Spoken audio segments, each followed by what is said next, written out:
I guess it was inevitable. The reason why he was put in place after Conte left was because when Conte wasn't there, we were winning games with him. We beat Man City, we beat West Ham, beat Chelsea at home, a couple of away results that were decent. We didn't concede in those games either. And I think the idea was at that time that maybe Conte not being there left the players feeling a little bit more relaxed and be able to play within themselves or outside of themselves, actually. And that if we just put Stellini in charge till the end of the season, he would be able to replicate the results that he'd achieved while Conte wasn't there. But that wasn't the case. Everyone saw how bad we were against Newcastle. And it was inevitable. He couldn't stay after that. And I've never seen a performance that bad as a Spurs fan. And I'm 41, so I've been going Spurs since 1985. My first game when I was 4 years old, and I've never seen a performance as bad. I don't think we've ever seen a performance that bad in the Premier League. I can't remember the last time there was like 4 or 5 goals down after 20 minutes. See, after that, he can't stay. I don't even think it's Stellini's fault. It's not his fault, but he can't. Something has to change drastically, and at least, well, actually, nothing's changed. We've sacked Stellini, and then he's interim manager. He's number 2.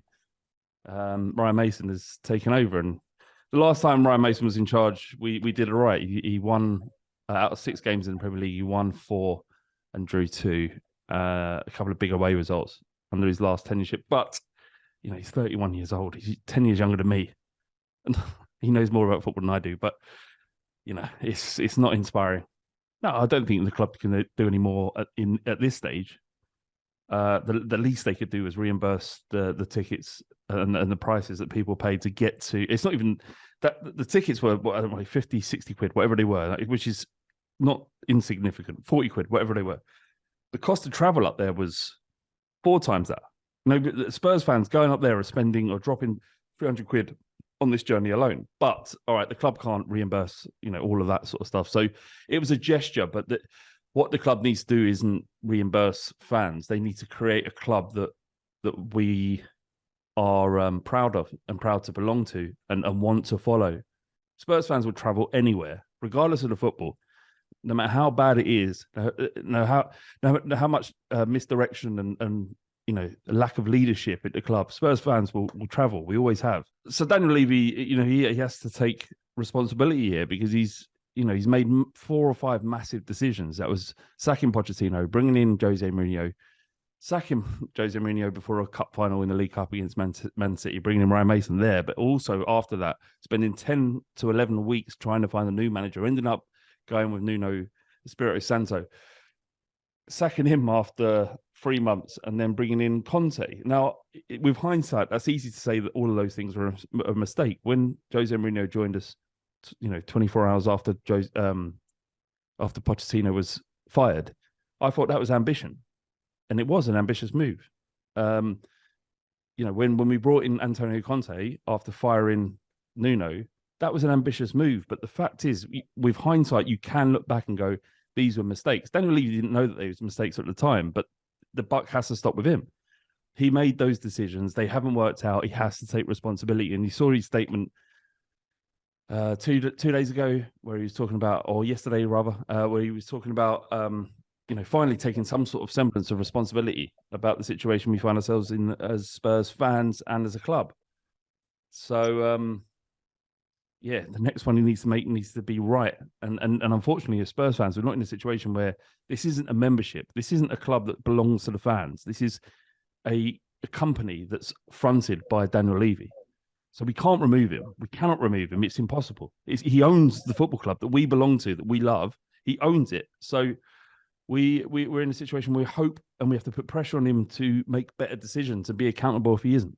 Honestly, I feel nothing about Antonio Conte. I'm grateful for what he did last season, where he managed to overturn the deficit we had behind Arsenal. We took over at Spurs when we were in 9th position, and we managed to get into the Champions League places, which, at the time when Conte was appointed, we were like, this is just a long pre-season that he needs with the squad to build for this season, we thought. And he overachieved. He got us into the Champions League, and it was, by his own words, a miracle that we got there. But he got there. So for that, you have to be grateful. But this season, his behaviour and the way he's conducted himself in press conferences, and you saw the implosion at Southampton after we drew 3-3. You can't conduct yourself like that. Like you can do whatever you want, but you can't expect there to not be a reaction to the way you're talking about your players. And what he said at the time was that the players were selfish. He said that they can't play under pressure, which is fair. And a lot of what he said, actually, I agreed with. It's just that's not your role as a manager. You need to firefight, not pour petrol on the fire, which is what he was doing. So, I mean, his legacy at Tottenham will be one that's forgotten very quickly, I think. And the fallout of him being sacked and our results and performances since then shows what a good manager he is. He is a good manager of footballers. He's achieved almost everything in the game. So no one is suggesting that Antonio Conte isn't a good football manager. It's just that it could have been different if he had just been able to control what was coming out of his mouth, and he just can't. But that's got him where he is, and how successful he is. So I understand that. So it's fine. But yeah, legacy forgettable. I mean, ultimately, it comes from leadership. It comes from the chairman. I think DanielLevy has spent way too much time concentrating on growing the commercial side of the Tottenham Hotspur, which he's done fantastically well. You know, when he took over in 2001 and had full controllership in 2006, we were worth about £200 million. Now we're worth £2 billion. We're fifth in the Forbes rich list in terms of revenue incoming. So he's done incredible work in the commercial aspect, but he's taken his eye off the ball on what actually matters and what goes on the pitch. The appointment of Paratici was a step for him to, be removed, but there was this. We know what happened with Paratici. So yeah, I think that's where it comes from. Is that those Conte was given money to spend. He didn't get the best out of those players or the new signings, and certainly was very abrasive and prickly about how he was going to integrate Jed Spence and Danjuma when they were brought in, calling them club signings.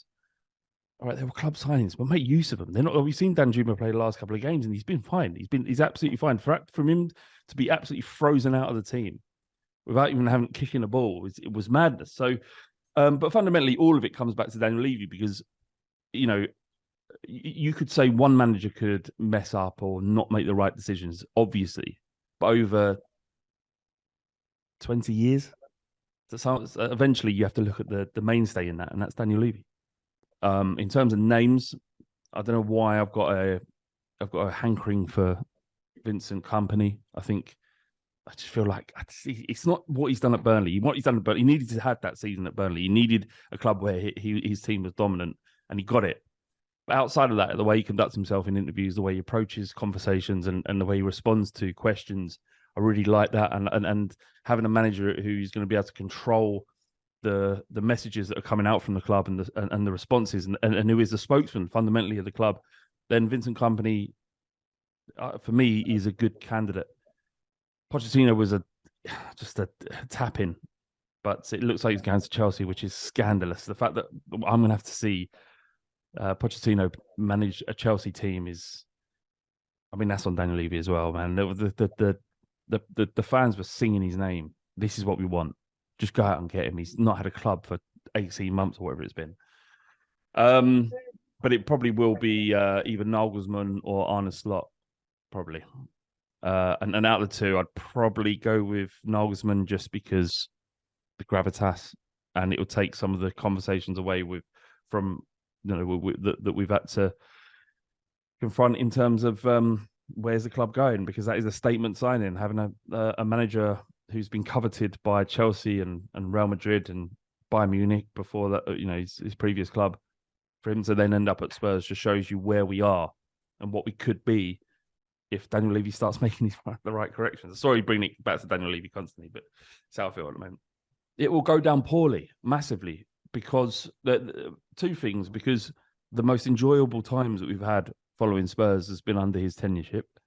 So there's that. The fact that we could have brought him back, that he was available, and we haven't even spoken to him, if you believe some of the reports coming out, haven't even spoken to him, haven't even made contact with him, which is mental. The fact that he's previously said, there's unfinished business at Tottenham. I've still got work to do there. This is a man who would be driven to come back to Spurs, that would try and rebuild the legacy that he left, or build upon the legacy that he left. So all that was there. So it's bizarre to me, given the fact that how bad the PR is around Daniel Levy right now, that he wouldn't do something that would solve or go some way to solving that issue. And then to see him at Chelsea, which is, remember, I don't know if you remember, there's a game called the Battle of the Bridge when we were going for the league and we played there, we drew 2-2. All of the politics that went into that and came out of that. The fact that he's now going to go and manage that club is sickening. But what's he supposed to do when the club that he wants to come back to says no? Well, why shouldn't he go wherever he wants then? Because we're not showing him any kind of loyalty. We're not believing in his ability. So why shouldn't he go and try and prove that elsewhere? And it's going to be a shame because he probably will do very well at Chelsea. As a fan, I want him to stay, obviously. It'll be... What's keeping him? Why would he look at the state the club's in right now? No director of football, no manager, no direction, no plan for transfers. Beyonce concerts every other week. Why is it? What is it that? Why should he stay? And this is someone who previously I've said, when Modric left, I was like, well, I leave it. I don't care. Whatever. Go. I'm never going to think about you ever again. Gareth Bale, thanks for everything you did, but you've chosen to leave. Like, we're on the up and you've left us. With Harry Kane, it's like, what more could he do? He's our record goal scorer. I don't want him to leave. It would make me sick that he goes anywhere else. But what foundation are we building for him to finish his career in? And currently it's rotten. So I hope that he stays. The idea that he's got another year left on his contract. Daniel Levy, again, if you believe these sort of reports that come out, they said that he isn't leaving, that at the very least he'll run down his contract. That's what I would like to see. Stay for another season. And, football changes very quickly. If we get in a manager with the right ideas, if Nagelsmann or Arne Slot comes in, or some miracle Pochettino turns down Chelsea and comes to Tottenham, and we start the season on the front foot, then there's no reason why he wouldn't sign a new contract. But right now, there's absolutely nothing that will keep him at Tottenham. And why should there be? Why should he stay? Because it's a cesspit.